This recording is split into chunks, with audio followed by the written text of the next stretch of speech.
Hello YouTube, this is Jay Simon coming here. I just bought a 1984 C4 Corvette that I plan to go through the entire car and rebuild it.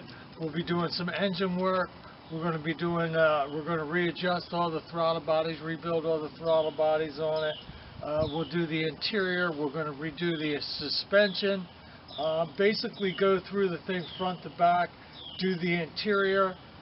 So if there's anything that you think that you need to see how it's done, we'll be going through it at some point. So please stay tuned and watch all the videos. If you can like and subscribe, I greatly appreciate that. So let's take a look at this particular car and go through a couple of things and see what we have. So if we pop the hood, you'll notice that this is the Crossfire injection car. It only had the 84. Well, it was in the C3, the 82 C3, and then there was no 83, right? So then the 84 Crossfire. But a lot of people didn't like this particular engine. I really do. I think a lot of it's got to do with it wasn't around for that long. It wasn't that popular. A lot of people don't know how to work on it. But once you get the fuel pressure dialed in, the two throttle bodies dialed in, I think this thing can be a really good running car. It really doesn't make that much less horsepower than the tuned port injection that came from 85 to, I believe it's somewhere around 89. This engine has a little bit lower RPM, which makes the dashboard a little bit different. The RPM level on the dashboard has a different curvature because this thing only runs to about 4,000 RPMs, but it has really good low-end torque. Where when you got into the tuned port, you ran it up a little bit higher. The RPM range was a little bit different. But we're going to go through this. I'm going to take the whole front of the engine off.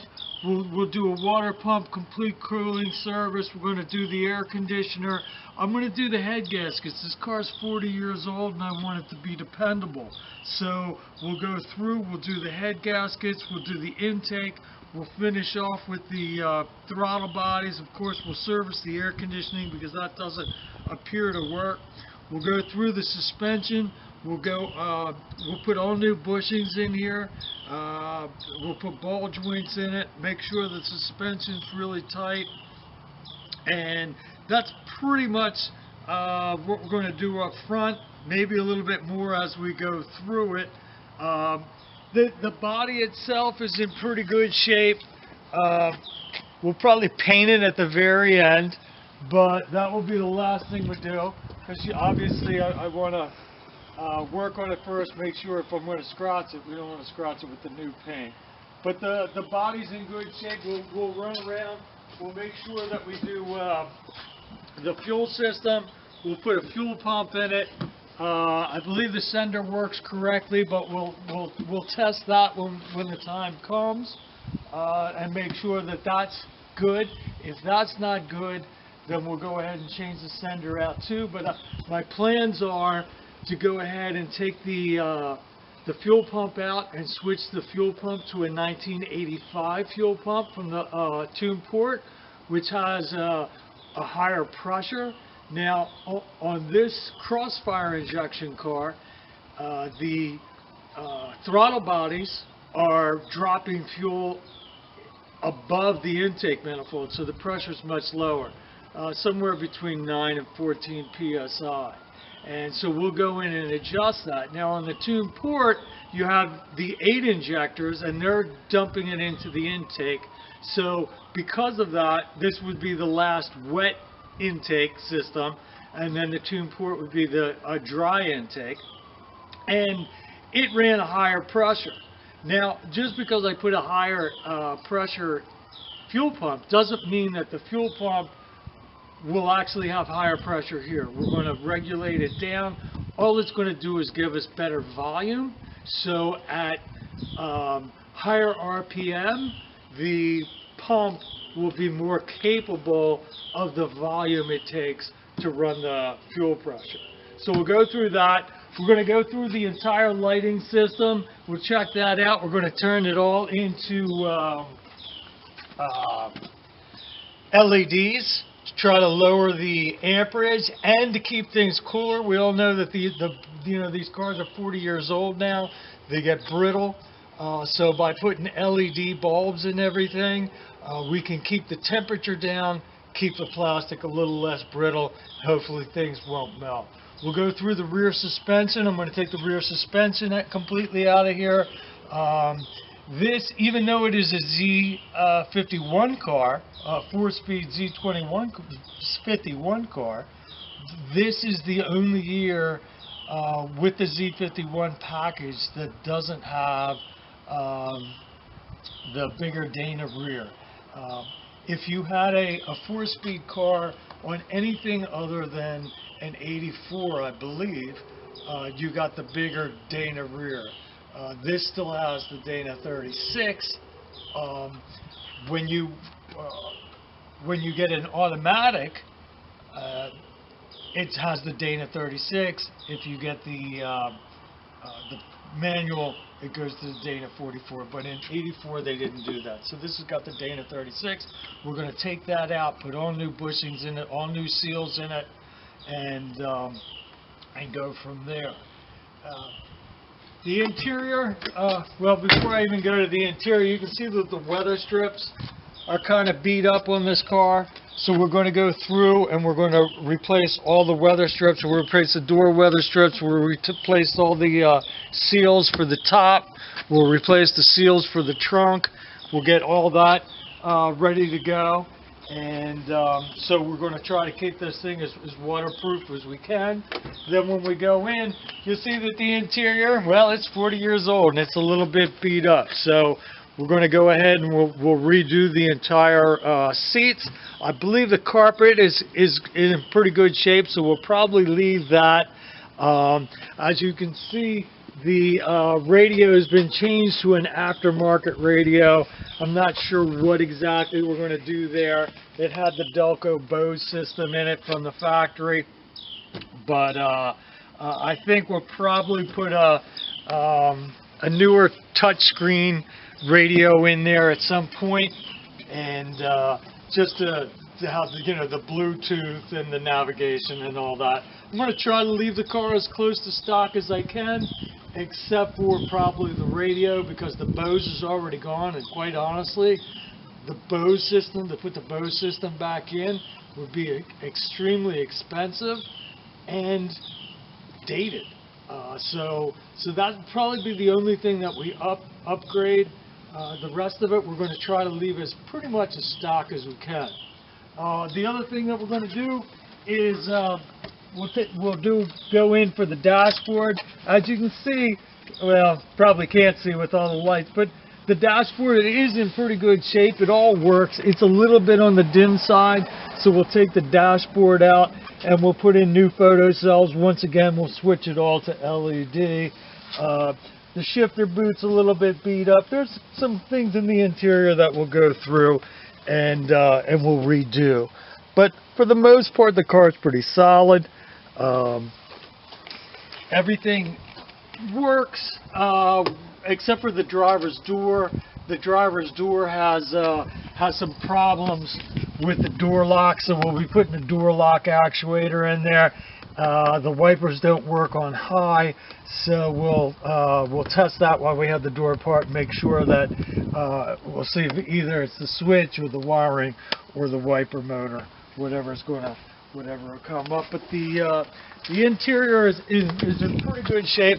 One of the cool features actually on the 84, the earlier C4s, is there's actually 3 places to open the trunk or the hatch. You have a button. Everybody knows about the button in the center console. There is also a button on the driver's door to pop it open, and On some of the earlier models, and I'm not quite sure when they stopped doing it, but about, I think it's 84, 85, maybe even 86, there's another door on the passenger side. So you can open it up from both the drivers and the passengers. Once again, the seals are a little bit beat up, so we'll go ahead and replace the seals. Interior, it's in pretty good shape. We're going to go ahead and take this obnoxious thing out of there and try to get that area cleaned back up. I might either relocate it behind the seat where you can't see it, or just take it out completely. I'm not sure if we're going to put new carpet in, or if we'll just take the carpet out and put some dye on the carpet and just bring back the carpet, because the carpet looks in pretty good shape other than fading. So we might be able to get some fabric dye and darken it back up. That would probably be a way cheaper way to go. And but if not, we'll go ahead and put carpet in it too. So this is my 84, and that's the plan. Hopefully we'll go through it. I'm not even sure if the antenna works. That's the one thing that I haven't really looked at, because right now I have the radio disconnected at the battery, just in order not to have the battery go dead on me, because the car just sits. But that's what we're planning on doing. I'm going to have my son out here helping me with some of the heavier stuff. And but like I said, we're going to go through the entire suspension. We're going to get, I'll show you how to do ball joints, upper and lower control arm bushings. We'll go through the rear. We'll do all the seals in the rear. We'll do the bushings that hold the entire rear apart together. We'll look at the brake system while we're under there. We'll go into the engine. We're going to start with the engine first. As you can see, I have a bunch of stuff already lined up to take the engine apart. I tried to stick mostly with AC Delco, as much AC Delco stuff as I could get, especially for the electronics. I firmly believe that if you have a GM car, you want to put GM parts. You have a Ford car, you put Ford parts. Toyota. I've had too many problems over the year with putting aftermarket things in the cars, and then you save a couple dollars, but then you end up, they only last 2 years. They never really work right or work as good as the factory. So I'm going to try to put mostly AC Delco stuff in there. We're going to switch the system from R12 to R134 because the system's empty.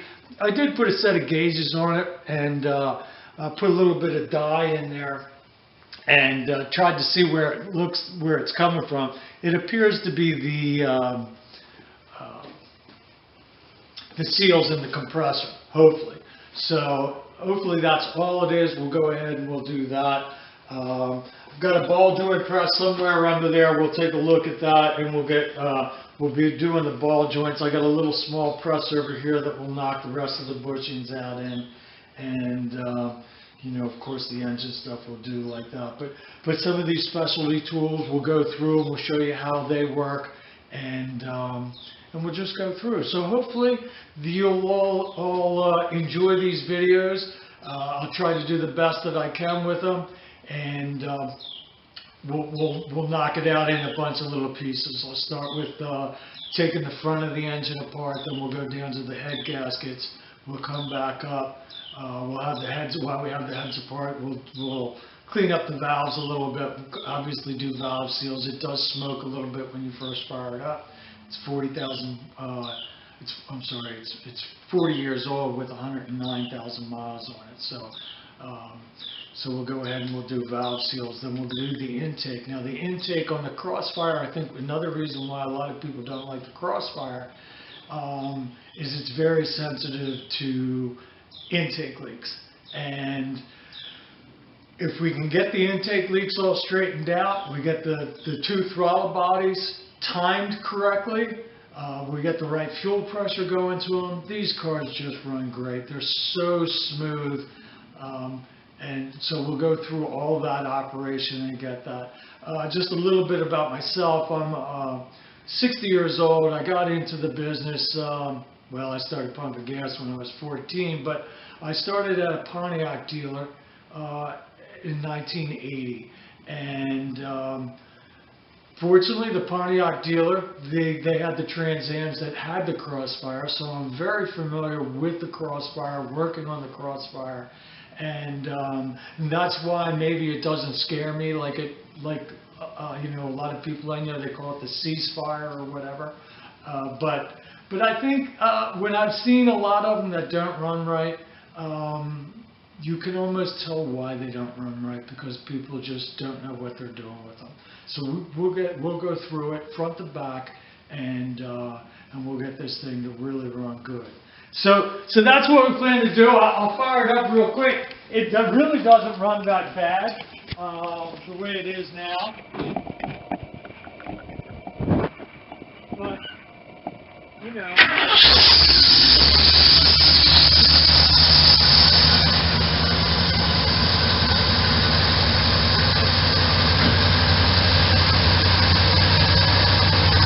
So it runs okay. Got a slight mess to it. I think it's a little bit intermittent on 7 cylinders probably. And we'll go through it. We'll straighten that out. But for the most part, you can hear that it runs pretty good. I'm just sitting here looking at the cold air system, and that vacuum door seems to be operating. So that tells me that Thermax sensor is working correctly. But we'll go through that and we'll show you how to test that as well. One different thing about the 84 is if you can look at the back of the hood, this is the only one that has this particular hood, and what happens is the air comes in through this hood, comes up these two side vents, and then when that hood lays down, it lays down over top of the crosshair. So it does get cold air. You'll see a lot of people, they'll cut this hole out and let the air come up through there. Not a huge fan of that. I might take maybe 3/4 inch drill bits and drill through it just to get a little bit of cold air through there. Once they go to 85, you go to tune port and the thing sits there. The one other difference on the 84 is this, they put the jack, part of the jack right there, where once you went into tune port, this piece became flat and the air cleaner was way up in there. So, but I hope you'll stay tuned with me. I hope you'll enjoy this channel.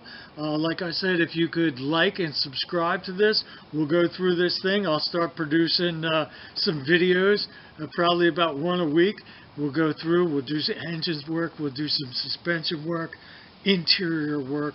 There's really nothing that we're not going to go through. So if you have one of these C4s and you need any kind of information on how-tos, we're going to be going through this one from beginning to end. So once again, I hope you enjoyed this video, and please like and subscribe, and we'll see you in the next one. Thank you very much.